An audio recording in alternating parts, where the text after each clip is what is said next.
Olá, povo de Deus!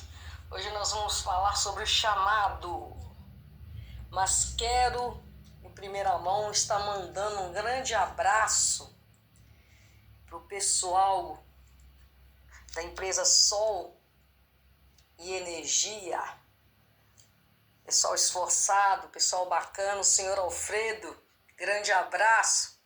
Que Deus abençoe a todos vocês com toda sorte de bênção. Continue sempre nesse ritmo, se esforçando, lutando, porque Deus se agrada daqueles que se esforçam. E também, esquece não, entra lá no meu canal no YouTube, Maria Machado, Jesus é Rei. Curtam, comentem, compartilhem. Se você não é inscrito, se inscreva lá. Ajude a levar a mensagem de Deus. Povo abençoado. Você já está cumprindo o seu chamado? Ou nem ouviu? Deus te chamar.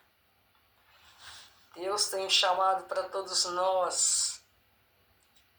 E devemos estar atentos à voz de Deus. Porque Ele não coloca o ser humano aqui na terra simplesmente por colocar e dizer que há um ser semelhante a Ele. Que há um ser, mesmo que está com a imagem meio que distorcida, foi feito a imagem e semelhança dele. Pois bem, lá em Gênesis, no capítulo 2, versículo 15 a 17, Deus chama Adão e lhe dá uma ordem. Vamos ler essa passagem bem rapidinho. Gênesis 2, capítulo 15, versículo 17, que diz assim: E tomou o Senhor Deus o homem e o pôs no jardim do Éden para o lavrar e o guardar. Agora o versículo 17. E deu para ele uma ordem, mas da árvore da ciência do bem e do mal, dela não comerás, porque no dia em que dela comeres, certamente morrerás. Não comer do fruto da árvore do conhecimento do bem e do mal. O chamado de Deus para Adão foi cuidar do jardim do Éden, foi ter comunhão com o Criador. E Adão cumpriu até certo ponto, sim, esse chamado. Deus, a palavra fala, né? A Bíblia que fala que no cair da tarde, Deus sempre vinha, né, até o jardim. Deus chamava por Adão, Deus conversava com Adão. Eu imagino que, como pai, ele perguntava para Adão como foi o dia, né? A minha imaginação, tá, povo de Deus? E Deus chamou e falou para ele cuidar do jardim. Mas Deus também deu para ele uma ordem, né? Deus disse para ele para não tocar na árvore do fruto do conhecimento do bem e do mal. Porque se caso ele fizesse isso, com certeza ele morreria. Mas Adão e Eva não obedeceram, né? Eles tinham comunhão com o Criador e, enfim, através da desobediência, esse chamado foi interrompido, né? Porque até certo ponto se cumpriu. Mas aí depois eles pecaram, né? E Adão foi expulso. E o chamado meio que ficou pela metade, porque ele sendo expulso do jardim do Éden, não teria como ele cuidar desse jardim.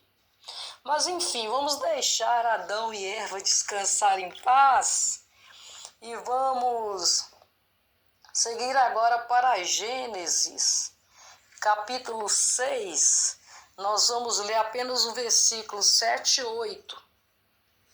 Outro chamado. Nós vamos ler o capítulo 6, versículo 7 e 8, e depois nós vamos pular para o versículo 13 e 14, que diz assim: E disse o Senhor: Destruirei de sobre a face da terra o homem que criei, desde o homem até ao animal, até ao réptil e até a ave dos céus, porque me arrependo de os haver feito. Noé, porém, achou graça aos olhos de Deus. Agora vamos pular para o versículo 13 e 14, que fala assim: Então disse Deus a Noé: O fim de toda a carne é vindo perante a minha face, porque a terra está cheia de violência. E eis que desfarei com a terra. Faço para ti uma arca de madeira de gofer, farás compartimento na arca e a betumarás por dentro e por fora com betume. Deus olha, vê que a terra se corrompeu, só vê corrupção, maldade, engano, enfim, só vê coisa ruim. Então, a palavra aqui fala que ele se arrepende de ter feito o homem e resolve destruir tudo. É claro que nem eu, nem você, nem ninguém sabe como é o arrependimento em Deus. Afinal, Ele é conhecedor de tudo. Ele é Deus, Senhor supremo, soberano, sobre tudo e todos, e Ele nunca é pego de surpresa. Mas enfim, seguindo, o que nós acabamos de ler, havia um homem que mesmo vivendo no meio daquela corrupção, no meio de toda aquela bagunça, todo aquele caos, no meio daquelas pessoas atribuladas, aquelas pessoas que pensavam só em tirar proveito, Enfim, vivendo no meio daquelas pessoas, no meio da perdição, no meio da tribulação, ele não deixou se influenciar. Fez a diferença, porque ele já conhecia o chamado de Deus para a sua vida. E Deus manda que ele faça uma arca. E imagino que enquanto ele constrói, ele divulga o que está para acontecer. Uma arca naquela proporção com certeza chamaria a atenção. E ele fala para as pessoas, sobre o que Deus tinha falado com ele. Eu imagino que ele evangeliza aquele povo, fala sobre arrepender-se, Mas, em meio a tudo isso que o povo estava presenciando, ele fazendo a arca, ele só recebe críticas destrutivas e ataque daquelas pessoas. Mas mesmo assim, ele obedece o chamado, ele crê nas palavras de Deus e começa a fazer a arca. Com certeza ele ouviu muitas ofensas, sendo talvez considerado até como um louco, mas o resultado foi a salvação dele e de toda a família. Obediência gerou bênção. Diferente de Adão, que não obedeceu, sendo assim expulso do paraíso, trazendo sobre si e sobre toda a sua família a maldição, um fardo pesado. E Noé teve bênção e longevidade, salvando a si e a sua família. E você, povo de Deus, você já ouviu o seu chamado? Já falou com o papai, com o Criador? Sabe o que precisa ser feito? Sabe da sua missão? Mas vamos continuar. De Noé nós vamos dar um salto até Abrão. E essa passagem, nós vamos ler rapidinho, se encontra em Gênesis também. É Gênesis capítulo 12, nós vamos ler apenas o versículo 1 e 12, para a mensagem não se prolongar, é bem rapidinho.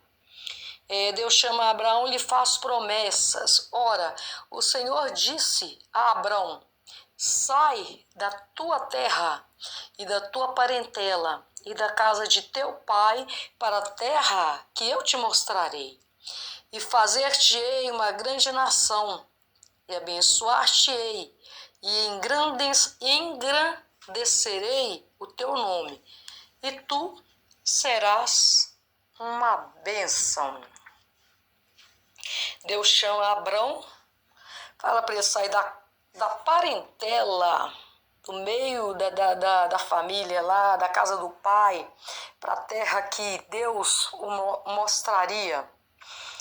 Imagino que talvez até a família estava atrapalhando o mover de Deus na vida de Abrão.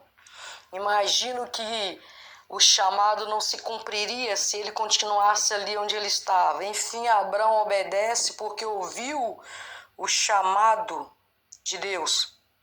Leva consigo apenas aquilo que lhe pertencia.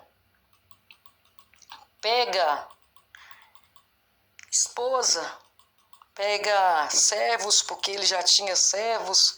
Enfim, apenas aquilo que lhe pertencia. E ouviu o chamado de Deus, peregrina por muitos lugares, habita em tendas, mas enfim, se cumpre na vida de Abrão, que depois se tornou Abraão, juntamente com Sarai, sua esposa, que depois se tornou Sara, o filho da promessa, Isaque. Eles não tinham filho, mas Deus tinha promessa na vida desse homem. E Deus o chama, mostra para ele um lugar, imagino que até longe, fala para ele: vá, é lá que eu vou te usar. O chamado. Abrão ouviu e foi. E mesmo depois, já com a idade avançada, Sara dá luz a Isaque, o filho da promessa. E até hoje nós lembramos de Abraão como pai da fé, homem usado por Deus, que se tornou de fato grande nação. Mas nós temos tantos outros exemplos na Bíblia. Não vamos estar lendo, não, porque senão a mensagem vai ficar muito longa. Mas enfim, temos Moisés, Davi, temos Débora, Ruth, Raquel, Maria. Moisés, eu imagino a dificuldade que foi para ele ter que voltar para o Egito, tirar todo aquele povo do Egito, passar por todo aquele perrengue, viver no deserto, peregrinar ali durante 40 anos. Davi, do quão difícil foi para ele viver batalhas, lutas, guerras, viver dentro da própria casa, desunião. Mas enfim, todos eles ouviram o chamado de Deus. Maria, que foi mãe de Jesus, Deus manda que o anjo anuncie para ela que ela geraria o Salvador, o Messias, Jesus Cristo. E para Maria também não foi fácil. Não foi fácil. Imagina uma virgem naquele tempo conceber. Imagino que Maria deve ter sido muito apedrejada, muito criticada. Mas enfim, todos ouviram a voz de Deus, compreenderam o chamado e não olharam para o tamanho da dificuldade. Não olharam as pedras no caminho, as críticas. Não tiveram medo. Mas e nós, vivendo em pleno tempo da graça, o nosso Messias, o nosso Salvador já veio, já derramou sangue, foi como ovelha muda para o matadouro, para a nossa salvação. Hoje nós estamos aguardando a volta dele. Ele falou que viria. Viria para o pai, para a namorada, que voltaria para Jesus. Nós temos esse privilégio de viver o tempo da graça. Nós não vivemos sob o jugo da lei. Nós temos a liberdade, livre acesso ao trono de Deus. O que nós temos feito com o chamado de Deus em nossa vida? Será que nós chutamos as pedras e limpamos o caminho, seguindo em frente com o compromisso nos dado? Ou será que ficamos paralisados em frente aos obstáculos e acabamos desistindo, deixando de lado esse chamado, deixando que Deus coloque outro para fazer aquilo que foi designado a nós? Será que nós obedecemos a Deus e seguimos em frente? Ou temos ouvido a voz de Satanás, colocando de lado o que podemos e o que devemos fazer, o que somos capazes para fazer? Porque com Deus nós temos capacidade, é Deus que nos capacita através do Espírito Santo dele. Será que nós colocamos em prática o nosso chamado, a nossa missão? Ah, povo abençoado, todos nós temos um chamado, uma missão.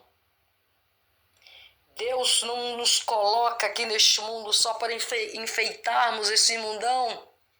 Não, Ele não me colocou aqui para enfeite, nem você.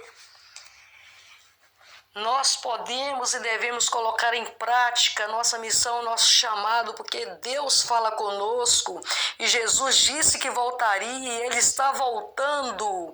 E vamos um dia, com certeza, estar frente a frente com Deus para prestar contas de tudo que fazemos aqui, inclusive sobre o nosso chamado, sobre a nossa missão. Então, povo de Deus, povo abençoado, descruza os braços, põe a mão no arado. O Criador não te colocou aqui à toa. Como eu disse, você não está aqui só para enfeitar o mundo. Deus te chamou e te deu uma missão. Se conecte, tenha intimidade com o Criador, com o nosso Deus, com o nosso Pai. O tempo passa muito rápido e talvez quando acordarmos, quando começarmos a dar crédito para as coisas que vêm do trono de Deus, talvez seja tarde para executarmos aquilo que Deus tem para nós. Talvez Deus até já colocou outro para fazer aquilo que nós deveríamos fazer. Que Deus abençoe a todos vocês. Paz e harmonia. E até a próxima mensagem.